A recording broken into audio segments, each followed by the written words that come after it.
Carta del apóstol, la tradición dice Pablo, pero los estudiosos ponen algunas dudas. A los Hebreos, capítulo 4, versículo 16. Quiero comenzar una serie nueva hoy bajo el título ¿Cómo salir de la desgracia? Y quiero comenzar leyendo este texto de Hebreos capítulo 4, verso 16. Utilizo la nueva traducción viviente y dice así la palabra del Señor. Así que acerquémonos con toda confianza al trono de la gracia de nuestro Dios.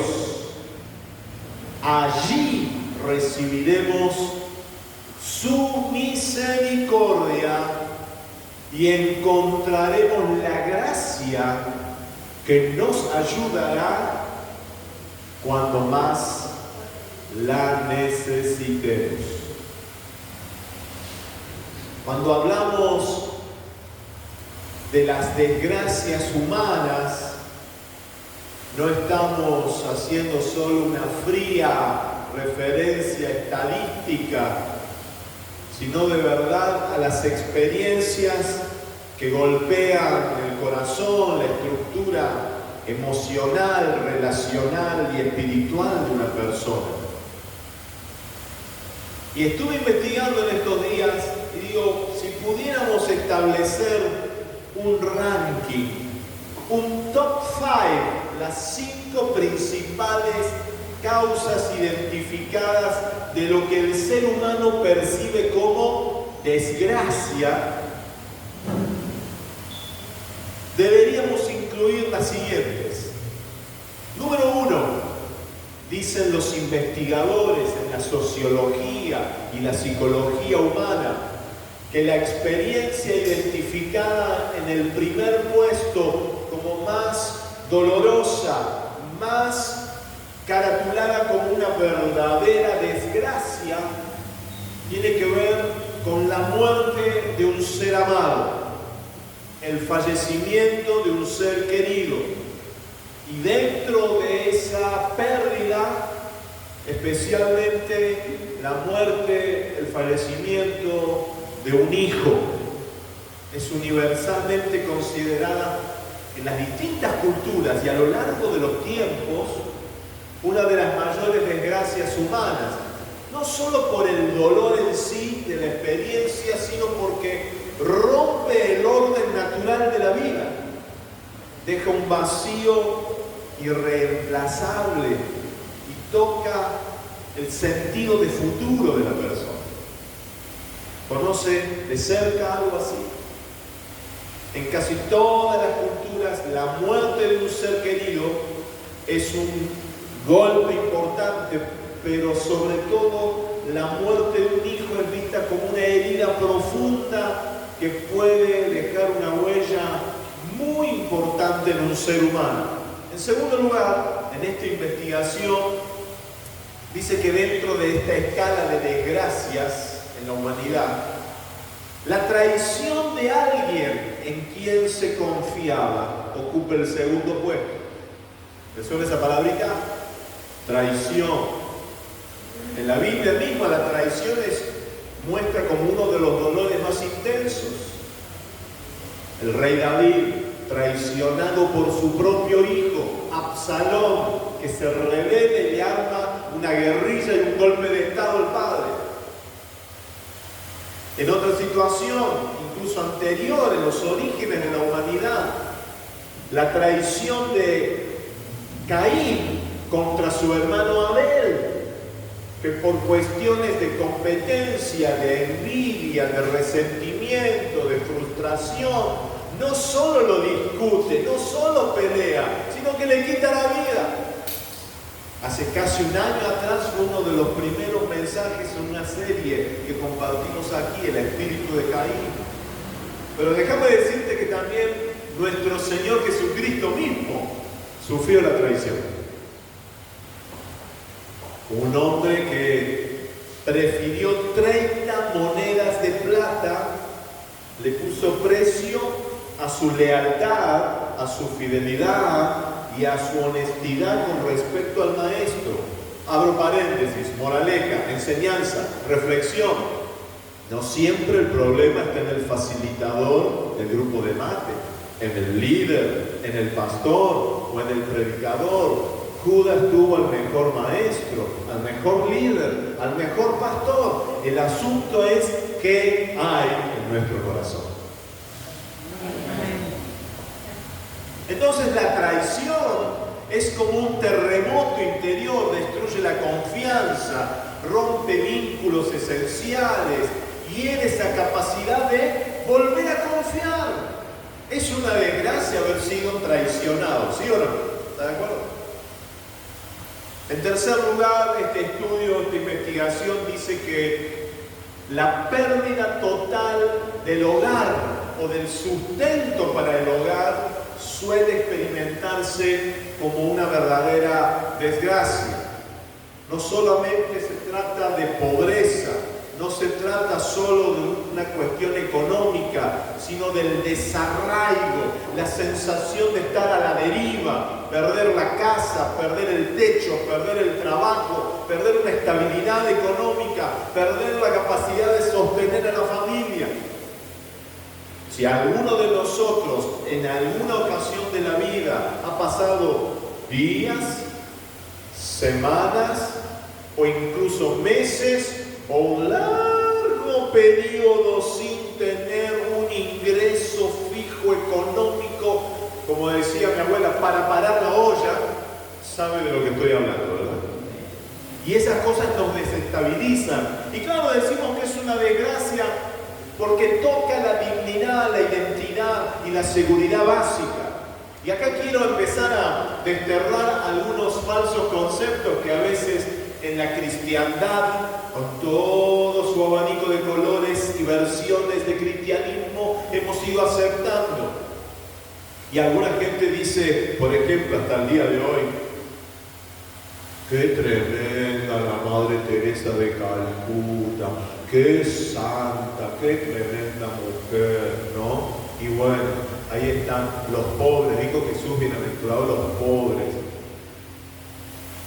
La pobreza en sí mismo no es una bendición. Hay voto de pobreza, voto de castidad, voto de silencio. Ese para algunos es más difícil. La pobreza en sí mismo no es algo que Dios desea, porque lo que acarrea suele generar a las cuestiones más viles del ser humano. ¿Vamos acá? Lo que Dios dice que Él ama y bendice aún a pesar de la pobreza. Y dice, bienaventurados los pobres en espíritu. Dichoso, feliz, feliz, feliz, triplemente bendecido aquel que reconoce su desgracia, su miseria, su pobreza espiritual, porque de ellos será el reino de los cielos. ¿Estás acá? En cuarto lugar, esta investigación sociológica que te estoy comentando dice que en el mundo, más allá de las culturas, el idioma, la pérdida de la salud siempre es considerada una desgracia, pero sobre todo pérdidas de salud que afectan la autonomía de la persona. Cuando la persona ya está necesitando siempre de que otro le ayude, otro lo lleve, otro lo cuide, otro lo levante, otro lo atienda, lo sostenga. Y a veces decimos, pobrecito, ya no puede valerse por sí mismo, perdió esto, perdió movilidad, perdió claridad en su pensamiento, depende completamente de otros, siente que incluso está perdiendo parte de su identidad. Y en la humanidad esto es considerado como una desgracia porque desafía la dignidad y la libertad de la persona. ¿Estoy siendo claro hasta aquí? En quinto lugar, cerrando este escalafón, este estudio habla de es considerado en las distintas culturas, en los distintos continentes del mundo, como una desgracia, la soledad extrema o el abandono de la persona. La soledad no es simplemente no estar rodeado de personas, sino no tener a nadie con quien abrir el corazón, alguien que te vea, que te nombre, que te espere. El abandono en sus distintas formas, familiar, el aislamiento emocional, el llegar a sentirse invisible para los otros, vivir sin vínculos significativos que realmente valen la pena. Y esa soledad profunda, incluso después de la revolución de las tecnologías, cuando después del famoso COVID, ¿se acuerdan del COVID? La pandemia 2020 y sus secuelas, donde de repente parecía que no solo estaba la soledad del encierro de muchas personas, sino que paradójicamente se multiplicaron las alternativas para conectarnos por distintos medios. Vivimos en una sociedad hiperconectada tecnológicamente, pero aún con grandes vacíos y carencias de conexión humana, conexión social, conexión afectiva. Mi esposa me suele comentar casos en la escuela, donde hay niños que, además de su situación vulnerable de la infancia, de ser menores, como están con algún nivel de discapacidad, tristemente, muchas veces, la familia hace como que no está, hace como que no tiene el problema, intenta seguir adelante incluso desprendiéndose, y por qué no, lo voy a decir, depositando a la criatura en la escuela. Y ahí, aunque tiene familia, tiene parientes, tiene hogar, esa vida está sola de toda soledad. ¿Por qué estas experiencias se consideran desgracias? Un poco lo dije al comienzo, porque afectan, quiebran, lastiman, rompen áreas esenciales. Son experiencias que lo despojan al ser humano en su estado más frágil, más vulnerable.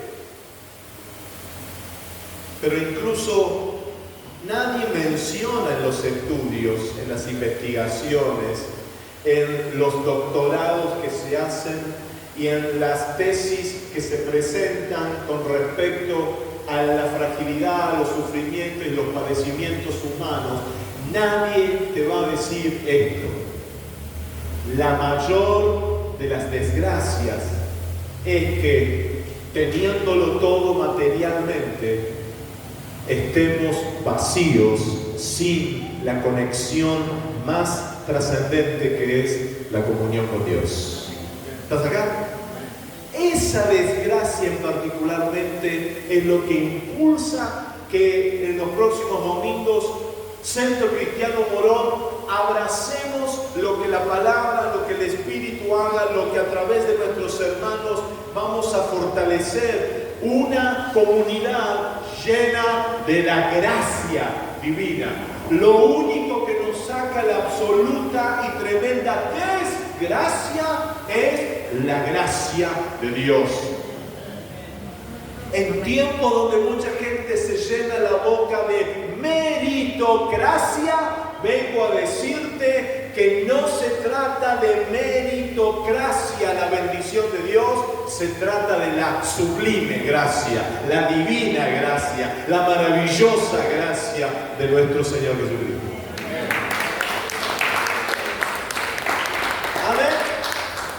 Y hace más de 3000 años, mirá cómo te hago un flashback rapidísimo. Hace más de 3000 años nos dicen los estudiosos que el relato que se encuentra en el Antiguo Testamento, que te invito si podés buscar conmigo, segundo libro del profeta Samuel, capítulo 9, nos muestra la situación de un hombre una persona, un representante de lo que fue ser nieto del primer rey del estado monárquico de Israel, que cayó en una profunda desgracia. Segundo libro del profeta Samuel, capítulo 9. Aparece en escena, si alguien anda buscando nombres para bebé, mira qué lindo este. Mefi. Se ríe, caray. Mefiboset. Claro, en la cultura de la época estaba en el top, imagínate. Oh, el hijo de Jonatán. No es Jonathan, es Jonatán. Jonathan, Johnny, es anglo, pero Jonatán no tenía nada de anglo, era hebreo de pura cepa, judío de pura cepa. Decirlo como quieras, pero era Jonatán. Hijo de Jonatán, nieto de Saúl, de la tribu de Benjamín, Mefiboset, un hombre, muchachito, niño, criado en el palacio, criado en la corte. No le faltaba material, económicamente, nada. Decí conmigo, no le faltaba nada. Pero vamos a ver en este relato y entender que como él, todos hemos caído en una desgracia espiritual y necesitamos desesperadamente la gracia, el amor y la misericordia de Cristo. Un árbol desarraigado de la tierra se seca y muere. Un pez sacado del agua se muere. El ser humano fue diseñado para respirar más que oxígeno, sino respirar el Espíritu de Dios en comunión con su Creador. Tenemos que recuperar esa gracia. No es religiosidad, no son rituales, no es cumplimiento de normas, no es, como ya lo he dicho y lo seguiré repitiendo, cuidar de que la apariencia del vaso, el envase se vea bonito, sino que estemos llenos de su amor, su misericordia y su Espíritu Santo. ¿Lo encontraste? Descubramos juntos, a medida que leemos, algunas perlas espirituales que están en este pasaje histórico. Te repito, que ya fue un poco más de 3000 años esta historia. Dijo David, segunda de Samuel capítulo 9, verso 1. David ya había llegado al trono. David, después de años de persecución del abuelo de Mefiboset, David, después de haber hecho un pacto de amistad delante de Dios con su amigo Jonatán, David pregunta: ¿ha quedado alguno de la casa de Saúl? Eso significa algún descendiente, algún pariente, alguien que pertenezca a esta familia, a quien yo haga misericordia por amor de Jonatán. Verso 2. Y había un siervo de la casa de Saúl que se llamaba Siba, al cual llamaron para que viniese a David. Y el rey le dijo: ¿eres tú Siba? Y él respondió: sí, soy yo, tu siervo. Y el rey le dijo: ¿no ha quedado nadie de la casa de Saúl a quien yo le pueda hacer misericordia de Dios? Quiero subrayar eso. No cualquier misericordia. No es lástima. Es misericordia de Dios. ¿Misericordia de quién? Y Siba respondió al rey: aún ha quedado un hijo de Jonatán, lisiado de los pies, lastimado en sus pies, es decir, inválido, no puede caminar. Verso 4. Entonces el rey le preguntó: ¿dónde está? Y Siba respondió al rey: he aquí, está en la casa de Maquir, hijo de Amiel, en Lodebar. Subraya esa palabra. Verso 5. Entonces entró el rey David y lo trajo de la casa de Maquir, hijo de Amiel, de Lodebar. Pausa. Nada en la Biblia es casualidad, azaroso o accidental. Todos esos detalles te dan una precisión de un dato histórico, real, chequeable. Nada de lo que Dios hace en nuestra vida hoy es accidental, azaroso o simple casualidad. Dios no juega a los dados. Sigo la lectura. Estamos en el verso. Entonces envió el rey David y le trajo de la casa, y vino Mefiboset, hijo de Jonatán, hijo de Saúl, a David, y se postró sobre su rostro e hizo reverencia. Aprovecho para decir que la palabra adoración viene de postumeo, que significa postrarnos en el suelo hasta tocar con la frente el piso, es decir, la reverencia que se hacía en la antigüedad únicamente a los reyes. Cuando adoramos es más que seguir una melodía. Cuando cantamos con un espíritu de adoración es más que invocarle las notas de la letra. Cuando cantamos como comunidad, usted tiene que aprovechar ese momento para doblar las rodillas del corazón. ¿Estás acá? Y como dice el Apocalipsis, echar delante de su trono nuestras propias coronas. A veces llegamos delante de Dios con algunas coronas de orgullo, de conocimiento, de autosuficiencia, de que estamos todo bien, lo tengo bajo control, soberbia y situaciones que están ahí como una corona desubicada. Todas nuestras coronas, cuando adoramos al Señor, se postran ante Él. ¿Puedo decir amén, iglesia? Así estaba demostrando Mefiboset, no que adoraba a David, sino que le rendía respeto y reverencia absoluta. ¿Estás viendo la escena conmigo? Y entonces dijo David a Mefiboset, él respondió: soy yo, tu siervo. Verso 7, y le dijo, y te dice el Señor en esta mañana: no tengas temor, porque yo a la verdad haré contigo misericordia. ¿Por qué? Por amor de Jonatán tu padre. Y como resultado, ¿qué va a pasar? Y te devolveré todas las tierras de Saúl tu padre, y tú comerás siempre a mi mesa. Levanta tu mano favorita, la derecha o la izquierda, y decí conmigo: en esta mañana la gracia divina me saca de las desgracias y me sienta a la mesa del rey.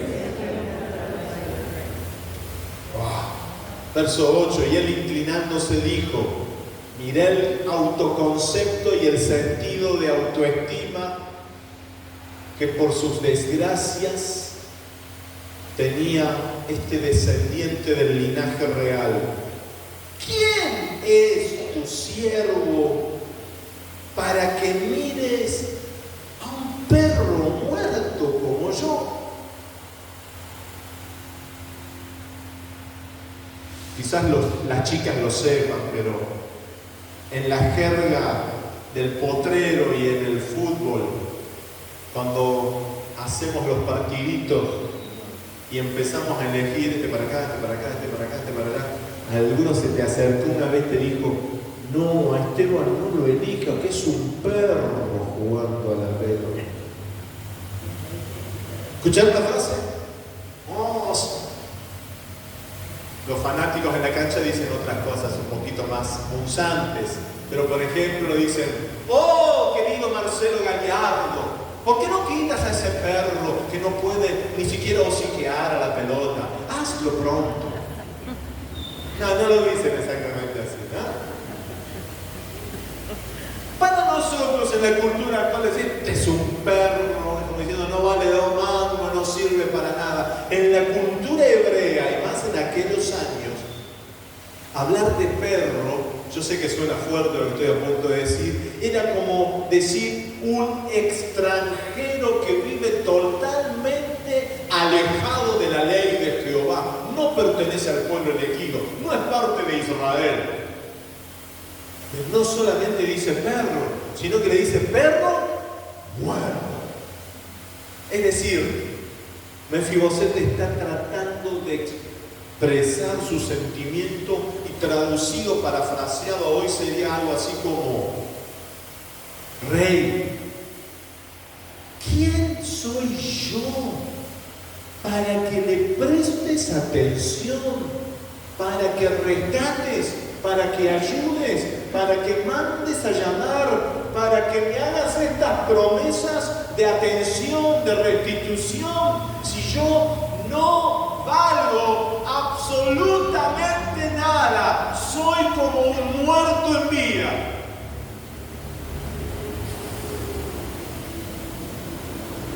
Y sigue la lectura de este párrafo tremendo para entender cómo salir de la desgracia.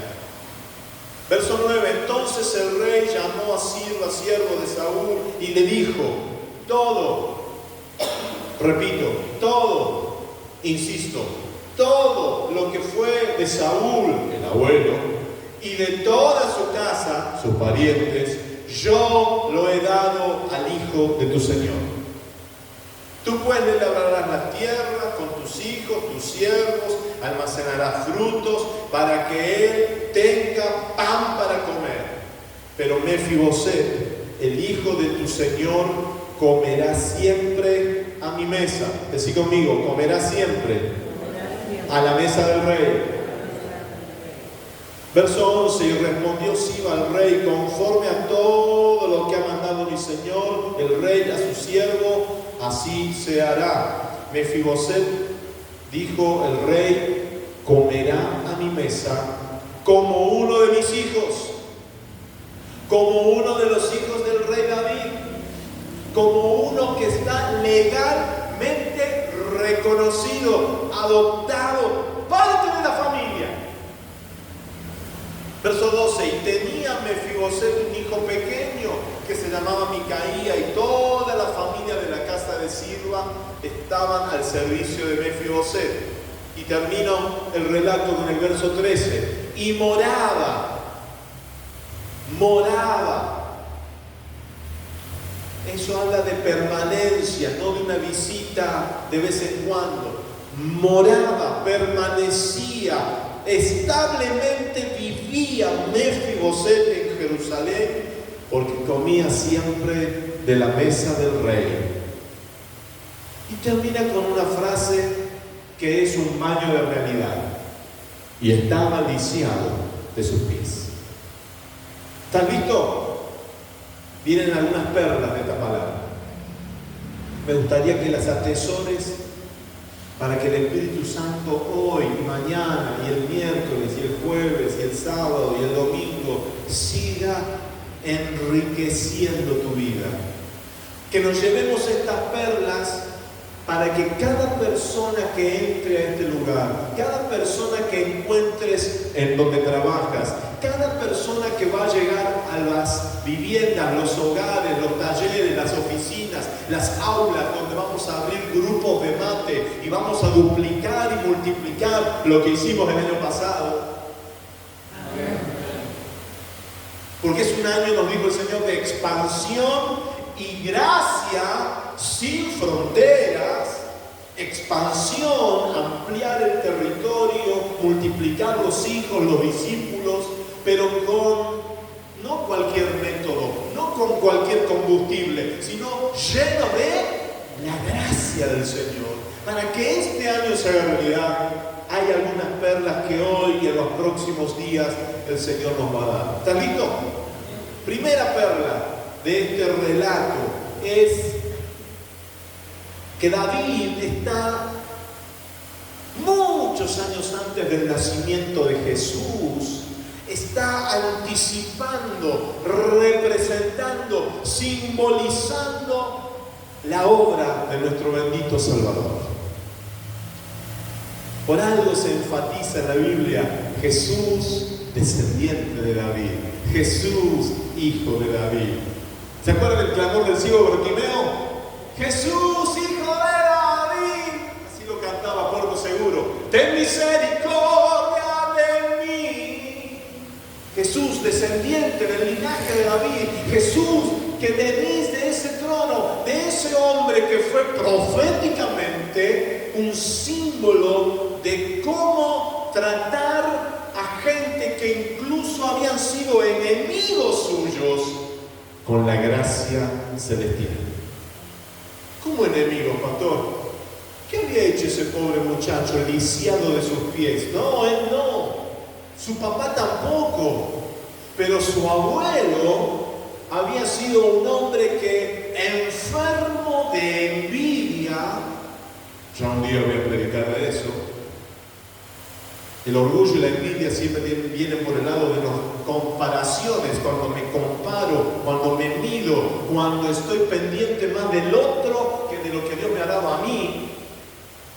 Enfermo de envidia, resentimiento y competencia, Saúl ve en el ungido que el Señor ha preparado para reemplazarlo un enemigo y lo persigue y trata de hacerle daño.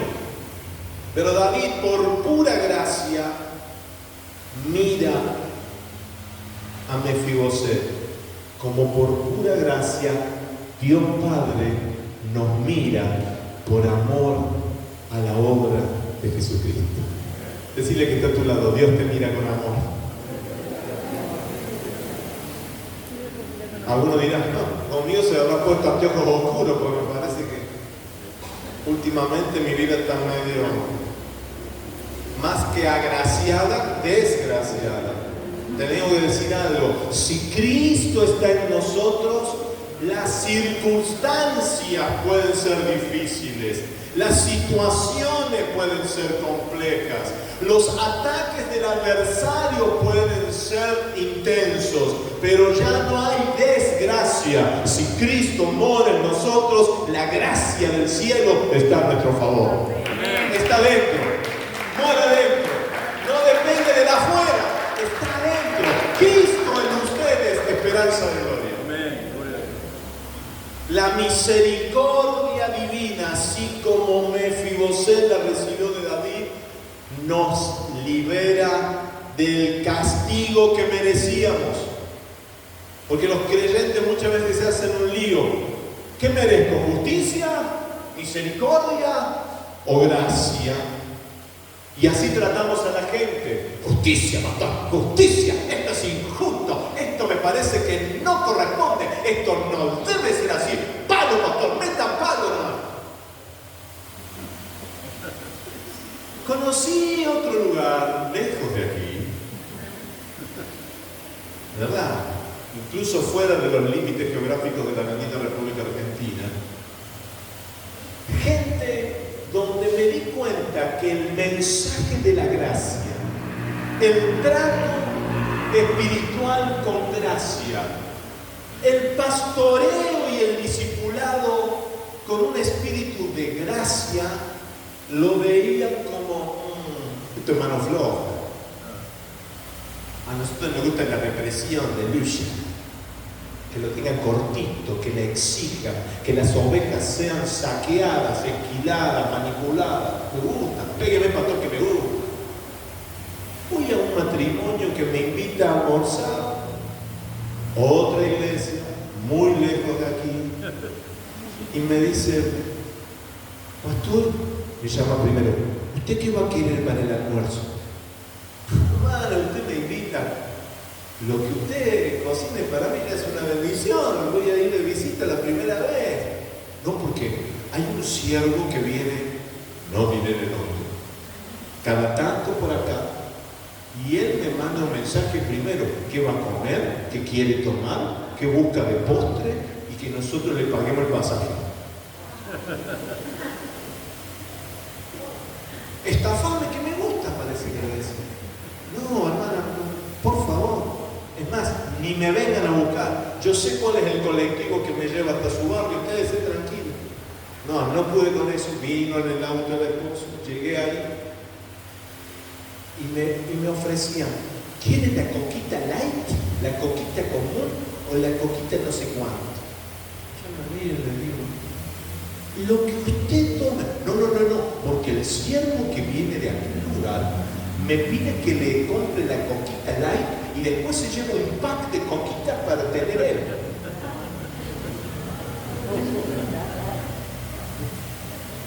Estuve a punto de hacer, pero no lo voy a hacer.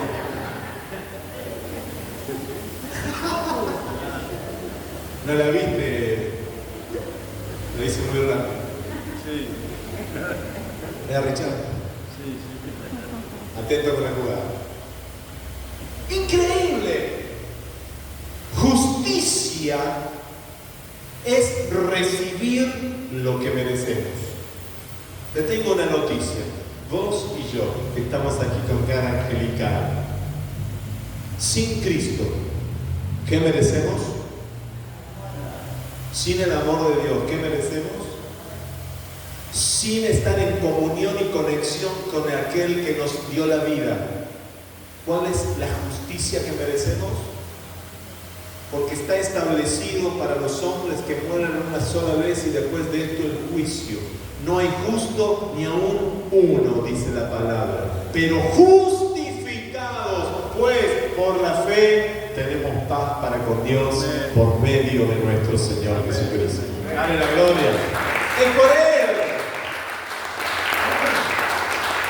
La consecuencia, la secuela, la cosecha de una vida desconectada de la gracia divina nos lleva a merecer condenación. Entonces, cuando yo encuentro creyentes que son más rápidos para sacar el látigo de la justicia que el abrazo de la misericordia, dijo la mujer, me preocupa. Justicia, definido el concepto teológico, ¿quedó claro? Algunos dicen, bueno, entonces, si no es justicia, vamos por la misericordia. Y sí, eso está mejor. Misericordia es cuando no recibo lo que de verdad me merezco.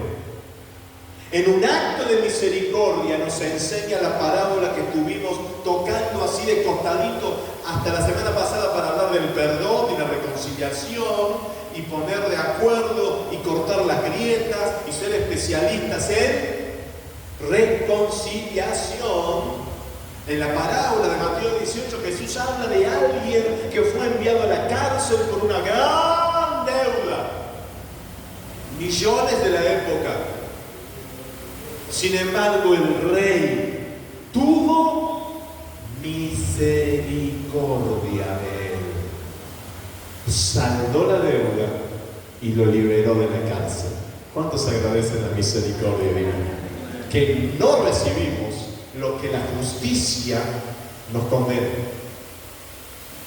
Ya definí justicia, ya definí misericordia, y ahora la gracia. Decí conmigo, la gracia del cielo. Es ni más ni menos que no solo no nos da la justicia que nos condena, no solo nos libera de lo que nos merecíamos, sino que nos colma de un amor inmerecido, inexplicable, que excede todo conocimiento, que perdona todo lo que hicimos, lo que hacemos, y nos da garantía que si hay corazón que se arrepiente y confiesa, nunca nos faltará gracia, perdón, misericordia para cuando nos acercamos a su trono. Bienvenidos al palacio del Rey de Reyes y al Señor de Señores. Bienvenidos a la mesa de la gracia. Entonces nos preguntamos, como iglesia, ¿así tratamos a los que están llegando? ¿Así tratamos a los Mefiboset? La gracia nos otorga bendiciones que no merecemos, porque Cristo pagó la deuda de lo que sí merecíamos. ¿Estás acá? El perdón de tus pecados, la liberación de toda culpa y la nueva naturaleza de un hijo de Dios nos quita de la verdadera miseria y desgracia y nos pone dignos de ser llamados hijos amados por el Padre. Amén. Me gusta como lo dice Pablo a los Efesios. Dios los salvó por sus buenas obras, por sus caminatas a hasta Morón, hasta Luján, o hasta Tierra del Fuego. Dios los salvó por sus sacrificios y clavarse los látigos diciendo por mi culpa, por mi culpa, por mi gran culpa. Dios los salvó por tener asistencia perfecta y cantar y arrodillarse y ayunar y llorar y temblar y caerse al suelo en las reuniones. No. Dios los salvó por su gracia. Amén. ¿Cuando hicieron qué? Cuando creyeron en Él. Amén. La segunda perla la encuentro en el versículo 3, que habla que Mefiboset estaba lisiado, ambos pies lastimados, heridos, no podía caminar, estaba postrado, detenido, sin posibilidades de avanzar. Si buscamos en la historia, encima debe haber una amargura en ese corazón, porque él no nació así. Tampoco es que era el efecto de la poliomielitis que no lo dejaba caminar. El relato en otro de los libros históricos de la Biblia muestra de que él se le cae de los brazos, huyendo de todo un operativo fuga, a su nodriza, a su criada que lo atendía, se le cae. Es por accidente. ¿Cuántas veces Mefiboset habrá recordado y habrá maldecido ese día y esa situación e incluso a esa persona? Yo lo hubiera hecho, no sé ustedes son más santos que yo.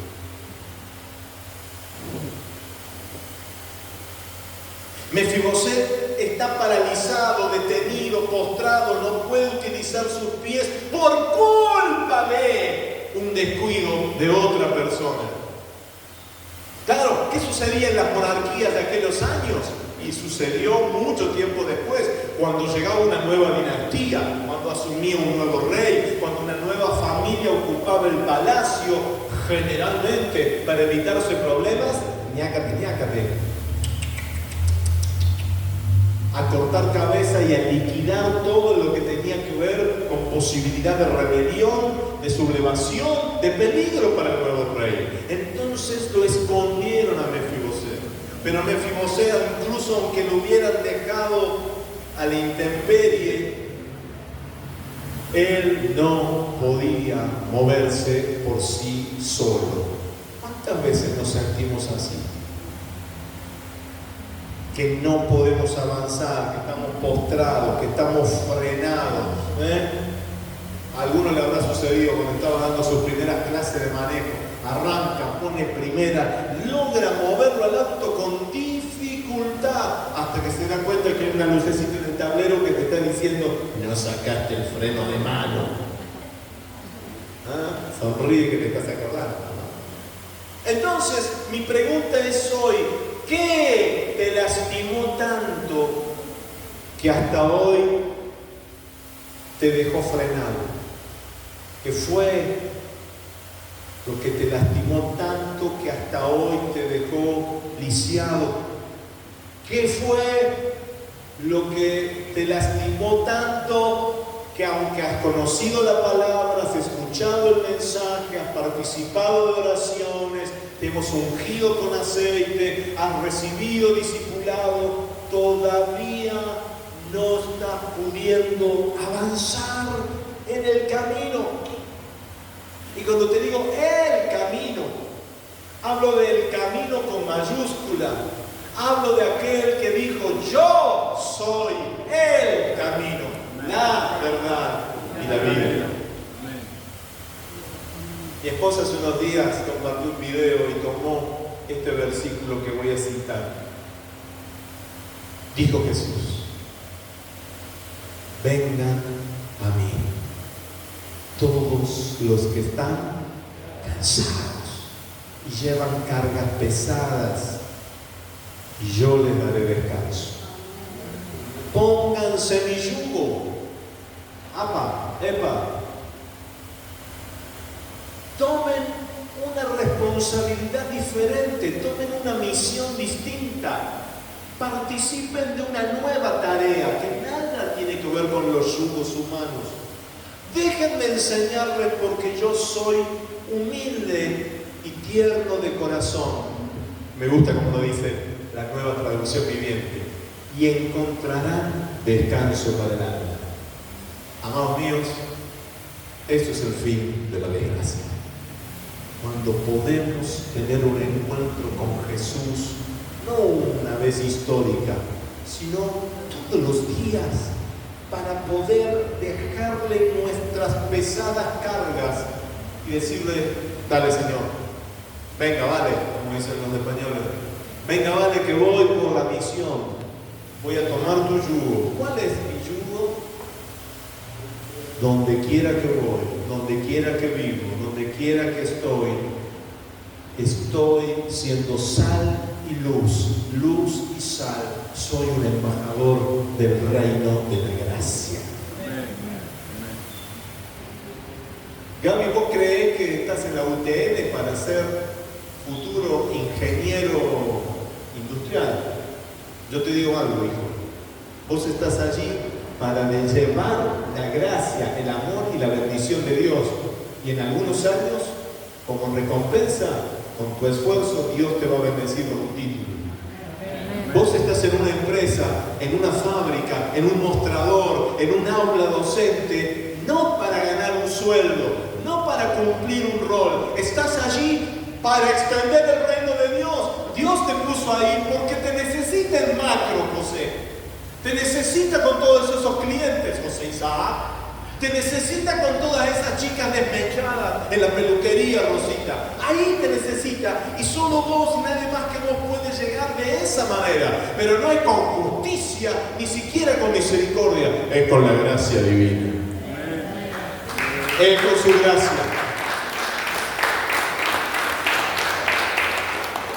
Tercera perla, en el versículo 4 aparece el nombre del sitio donde Mefiboset sobrevivía a su desgracia. Un nombre muy particular, el barrio, la zona, lugar de emergencia, te diría yo. En lo último, de lo último, de lo último y un poquito más allá, solemos decir un criollo, donde el diablo perdió el poncho. Bueno, a la vuelta. Ahí estaba viviendo Mefiboset, un hombre de linaje real. ¿Cómo cayó en desgracia, diría la gente? ¿Viste? El requito que lo sacan a tomar un poquito de sol a la vereda. Ese era el nieto de Saúl. No me dijo. Sí, recuerdo. Mira. Era un don de lenguas medio extrañas. Ahí estaba. Y la traducción más cercana de la raíz hebrea de esta palabra, Lodebar, dicen los estudiosos, no yo, que sería tierra de silencio, lugar sin comunicación, sin llamadas, sin diálogos. Ahí no hay señal, no llegan los mensajes. Un lugar en el fin del mundo, lejos del reino, lejos del palacio, lejos de la mesa donde debía estar. Amados míos, Mefiboset en su desgracia estaba lejos del trono de la gracia. Moraba en un territorio de soledad, de angustia, temor, porque la costumbre era que él se sintiera en peligro. La costumbre de limpiar y liquidar a los enemigos del nuevo rey hacía que él viviera en una permanente sensación de riesgo. Amados míos, usted y yo tenemos problemas. Usted y yo tenemos luchas. Usted y yo estamos aún lavando nuestros pies diariamente del polvo de este mundo. Usted y yo podemos tener días grises, oscuros, nublados. Usted y yo podemos, como dijo el apóstol Pablo, sentirnos derrumbados, pero no destruidos, perseguidos, pero no terminados. Porque tenemos en nosotros la gracia divina. Pero me pregunto yo, ¿cómo es es enfrentar la vida en lo de barro, lejos del trono de la gracia. ¿Cómo se siente hoy una persona en la Argentina 2026 que incluso todavía cree que para llegar al cielo, para tener una bendición de Dios, para tener una vida diferente, se necesita meritocracia? No importa cómo se llame la desgracia en la que hoy una persona está habitando, Jesucristo hoy nos manda a llamar al palacio de su gracia y su misericordia. Pastor, yo estoy acá, yo vengo todos los domingos, ¿usted me ve? Sí, te veo. Pero a veces podemos estar de cuerpo presente, pero de mente ausente.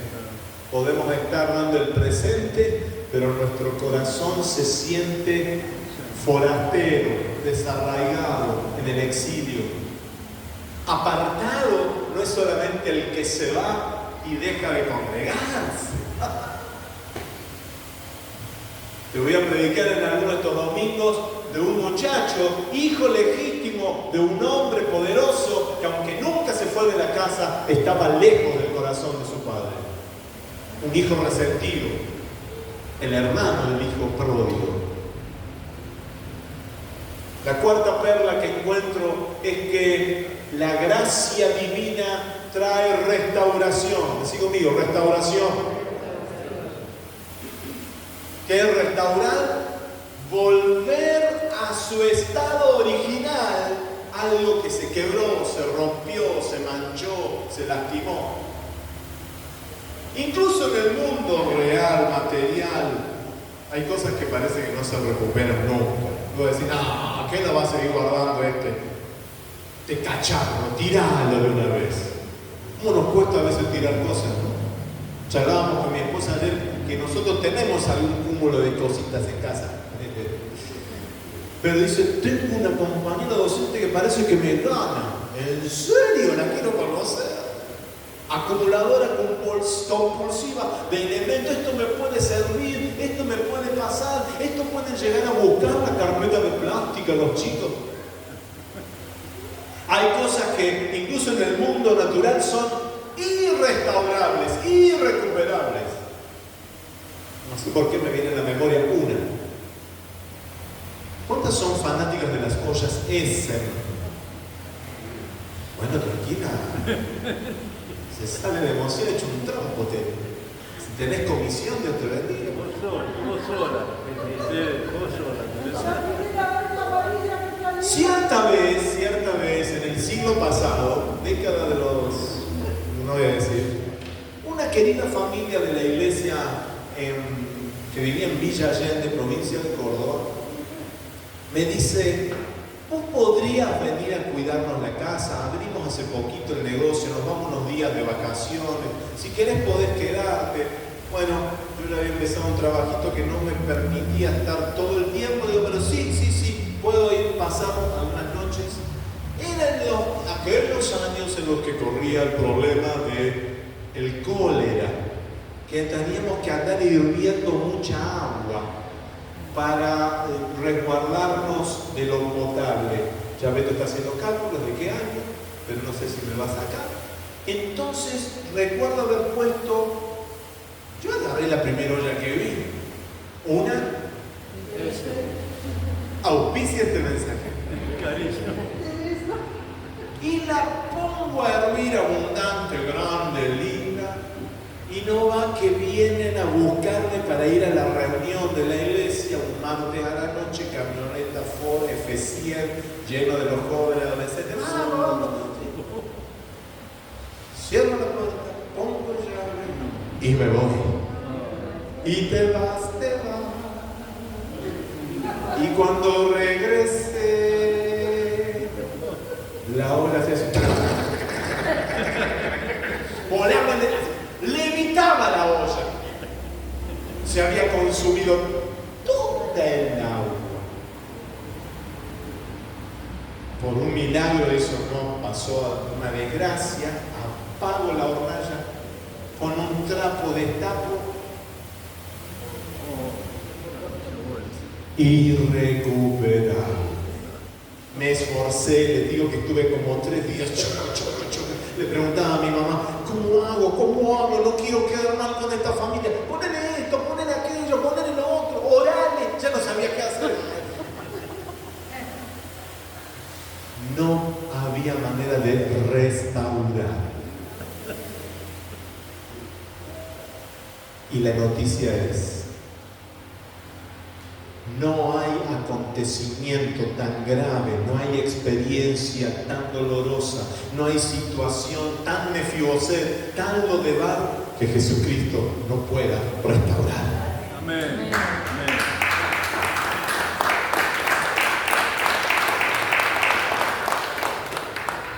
Yo quiero recuperar ese hijo que tuve. No significa volver a colocar un elemento igual, sino restaurar con sanidad interior aquello que te paralizó. ¿Estás acá? Dios le dice, no tengas temor. A través de David, Dios le está diciendo a Mefiboset, te devolveré lo que has perdido y comerás en mi mesa. Y el Señor le dice a un corazón en esta mañana, iglesia, no tengas temor, te devolveré, te restituiré lo que perdiste, volverás a sentarte a la mesa de la cual nunca tendrías que haberte ido. Amén. Así que, amados, la adopción del Rey te dignifica. Algunos de nosotros podemos decir, yo no tengo portación de apellido, no tengo nada ilustre, no tengo nada que me abra puertas. Tengo a alguien, conozco a alguien que te abre las puertas del cielo, que te abre las puertas del trono de la gracia. Está dentro tuyo para ayudarte. Es el Espíritu Santo de Dios. Amén. La quinta perla. No eres un perro muerto. Dale una linda sonrisa al que está a tu lado. No sos un perro muerto. Yo sé que algunos por ahí hacen algunas animaladas. Yo también de vez en cuando. Pero no somos un don nadie, no somos gente que no vale nada, no somos personas sin valor alguno. Desde ahora en adelante David le dice a David, estás al nivel de mis hijos, es decir que sos príncipe. Ya le hablaste del perro, ahora sonreírle y decirle, sos un príncipe, sos una princesa. Dale, ayúdame a predicar. Así que él comenzó a ser atendido, a ser alimentado como un hijo del rey. ¿Por qué? Por gracia. Amén. Te lo dije el domingo pasado hablando del perdón. No se lo merece. Es por gracia. No creo que sea digno, pastor, que lo haga subir a ese fulano, sultano, mengano, perengano. Mi madre tenía todo ese diccionario. No se lo merece. Son los cristianos jugotanos. Los memoriosos se van a acordar de esa propaganda. Decían, ¿quién lo más? No se lo merece. No es de que te lo merezcas. Es que el Padre te mira a través de la cruz y te ve digno. No es permiso para hacer cualquier cosa. Ya lo estaremos viendo en los próximos domingos. Es que te da otra oportunidad, otra oportunidad, otra oportunidad. ¿Cuántos en esta mañana dicen, yo necesito otra oportunidad? Amén. Yo voy a levantar la mano, miren. Y por último, la sexta perla que encuentro en este relato está en el último de los versículos, que cierra comentando. A mí me gustaría que no le hubieran puesto esa frase ahí. Me hubiera gustado leer que y así terminaron felices por siempre.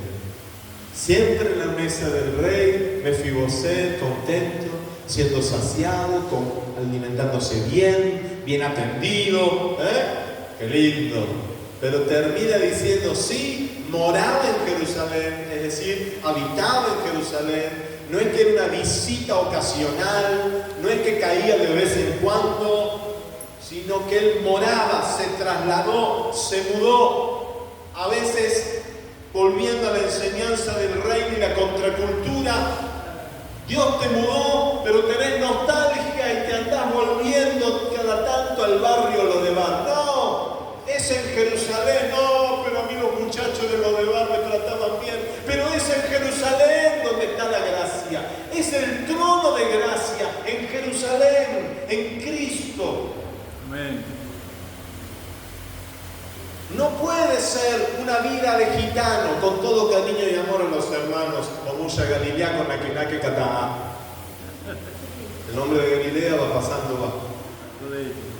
Moraba, es decir, que no era una visita, habla de permanencia. Así conmigo, permanencia.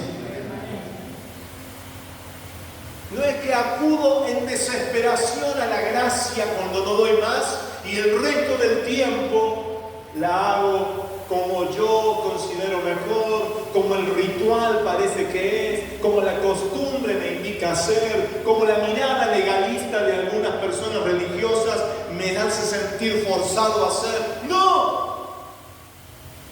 Comía siempre. ¿Por qué podemos sentarnos a la mesa del Señor todos los días y ser alimentados sin reproche?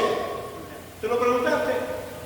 ¿Por qué podemos sentarnos a la mesa de la comunión con Dios y ser alimentados por Él sin reproche? Ayer dejaste un plato sucio. Ayer no comiste todo.